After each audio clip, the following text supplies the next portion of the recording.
दिल्ली की उत्तरी पश्चिमी लोकसभा सीट से बीजेपी ने योगेंद्र चंदौलिया जी को अपना उम्मीदवार बनाया है। योगेंद्र चंदौलिया ने एक प्रेस वार्ता में कहा कि हमारे दिल्ली में सातों की सातों सीटों पर जो कैंडिडेट हैं वो 5 लाख के मार्जिन से जीत दर्ज कराएंगे। साथ ही उन्होंने मोदी जी की नीतियों और नीतियों की तारीफ भी की और दिल्ली में आम आदमी पार्टी कांग्रेस पार्टी गठबंधन पर भी निशाना साधा।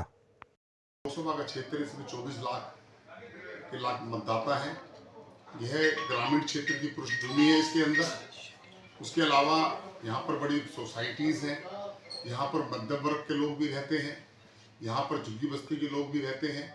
कुल मिलाकर एक ऐसा ये सीट है जिसमें हर वर्ग का व्यक्ति रहता है और भारतीय जनता पार्टी का लगातार इस पृष्ठभूमि के अंदर हमारा आधार रहा है। पार्टी किसी को भी चुनाव लड़ाए तो वह चुनाव जीतेगा, क्योंकि पार्टी का संगठन और पार्टी के कार्यकर्ता हमारी रीढ़ की हड्डी होते हैं। और अब देश के अंदर इस समय कोई भी जो व्यक्ति, अगर मैं भी एमपी का चुनाव लड़ रहा हूं तो मुझे मेरे नाम पर कोई वोट मिलने वाला नहीं है। सारे के सारे वोट नरेंद्र मोदी जी के नाम के ऊपर हैं। नरेंद्र मोदी जी ने जिसको टिकट थमा दिया वह 5 लाख से चुनाव जीतकर दिल्ली की 7 सीटों पर हम 5-5 लाख वोट से चुनाव जीतेंगे। आपने कहा सभी प्रत्याशी जीतेंगे, नरेंद्र मोदी जी की गारंटी पर जीतेंगे, लेकिन दिल्ली में कांग्रेस और आम आदमी पार्टी का गठबंधन हो गया है और आपको पता है कि कांग्रेस और आम आदमी पार्टी मुद्दे उठा रही है, बेरोजगारी हो गया या फिर महंगाई हो गई है, इन सब मुद्दों पे चुनाव लड़ रही है। क्या लगता है, गारंटी काम आएगी या विपक्षियों का? कांग्रेस पार्टी को यह मुद्दा पहले पंजाब में उठाना चाहिए। पंजाब के अंदर वो दोनों जो है एक दूसरे के सामने लड़ रहे हैं। दिल्ली के अंदर नापाक गठबंधन है और कांग्रेस पार्टी की तो आज ये स्थिति हो गई जैसे देश का प्रधानमंत्री 50 साल से ज्यादा रहा हो और उसको समझौता करना पड़ जाए। केजरीवाल आज उनकी सरकार के आधे मंत्री जेल के अंदर है, उनकी जमानत नहीं हो रही है। दिल्ली की जनता केजरीवाल को जान चुकी है। मैं तो ये कहता हूँ कि अगर ये दोनों मिलकर भी लड़ रहे हैं तो भी ये भारतीय जनता पार्टी को किसी भी कीमत पर हमारे सामने टिक नहीं पाएंगे। उसका उदाहरण बिल्कुल सामने है। पिछले लोकसभा चुनाव में दिल्ली के अंदर 56.8% वोट देश की जनता ने भारतीय जनता पार्टी को दिया था और नरेंद्र मोदी जी ने एक हमारे कार्यकर्ताओं को टारगेट दिया है कि हमने 10% वोट इंक्रीज करने हैं। तो मैं मानता हूं कि जिस समय 56.8% वोट थे उस समय अयोध्या का राम मंदिर का मुद्दा था और लोग हमारे से पूछते थे कि मंदिर कब बनाओगे, तारीख कब बताओगे। नरेंद्र मोदी जी ने मंदिर का 140 करोड़ लोगों की देश की भावनाओं का सम्मान करते हुए मंदिर का निर्माण हुआ। उसके बाद धारा 370 और 35A को जिस प्रकार से अमित शाह जी ने, जब हम स्कूल में पढ़ते थे और जब स्कूल के अंदर टीचर जब नहीं आता था किसी पीरियड के अंदर तो हम अपनी कागज कॉपी खोल के, नोटबुक खोल के और एक जहाज बनाया करते थे और जहाज उड़ाया करते थे।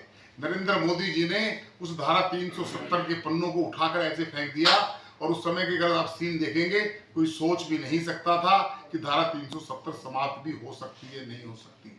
आज किस प्रकार से कश्मीर के अंदर मोदी जी का जलवा चल रहा है पूरे देश के अंदर, कश्मीर से कन्याकुमारी तक, उत्तर से पश्चिम तक।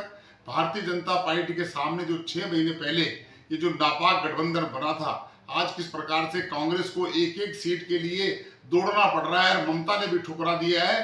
कल रात की न्यूज थी कि लालू और उनमें भी कांग्रेस में बिगड़ गया है। कांग्रेस का जनाधार खत्म हो चुका है। कांग्रेस जो है, किसी ने कहा था कि 100 साल के बाद कांग्रेस समाप्त हो जाएगी। मैं मानता हूं कि 125 साल के बाद तो 100% कांग्रेस समाप्त हो जाएगी। योगेंद्र जी, एक सवाल है आपसे। कई चेहरों का नाम चल रहा था लेकिन पार्टी ने आप पे भरोसा जताया है। अगर उधर से बात करें तो विपक्षी दल की बात करूं तो उदित राज की संभावना है, कैसे देख रहे हैं आप?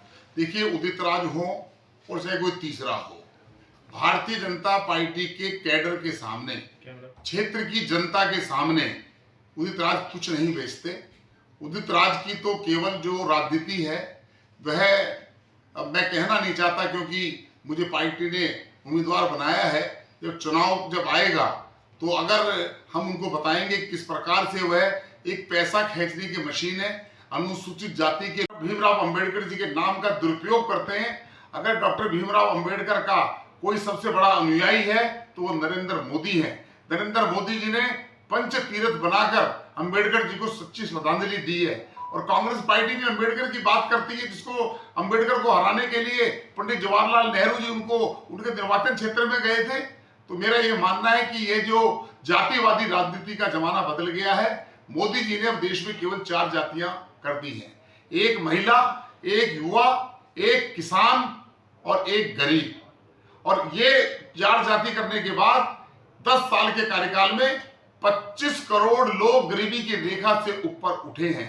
इससे बड़ा उदाहरण देश में नहीं हो सकता था। इंदिरा गांधी ने 1971 के लोकसभा चुनाव में कहा था, गरीबी हटाओ देश बचाओ। ना तो गरीबी हटी, और मैं ये नहीं कहता कि देश नहीं बचा, देश हमारा था, लेकिन वो गरीबी को हटाने में कामयाब नहीं हो पाई है। और नरेंद्र मोदी जी का जिस प्रकार की सोच है, उनकी दूरगामी सोच के परिणाम है। उन्होंने जो इंफ्रास्ट्रक्चर के ऊपर ध्यान दिया है, आज कितने एम्स बन गए, कितने एयरपोर्ट बन गए। और 2014 से पहले कोई लाभार्थी शब्द का कोई नाम नहीं होता था। आज 80 करोड़ लोग देश के अंदर, प्रधानमंत्री और देश की सरकार लोगों को अनाज मुहैया कराती है राशन कार्ड के माध्यम से। और दिल्ली का दुर्भाग्य आप देखिए, 2013 के बाद दिल्ली में राशन कार्ड दिल्ली की सरकार नहीं बना पा रही। यह सरकार गरीब विरोधी है। राशन कार्ड किसका बनता है? राशन कार्ड बनता है मजदूर का, राशन कार्ड बनता है झुग्गी में रहने वाले व्यक्ति का, राशन कार्ड बनता है दलित बस्ती में रहने वाले 12.5 गज के मकान वाले का। मुझे और दूसरों को राशन कार्ड नहीं मिलता।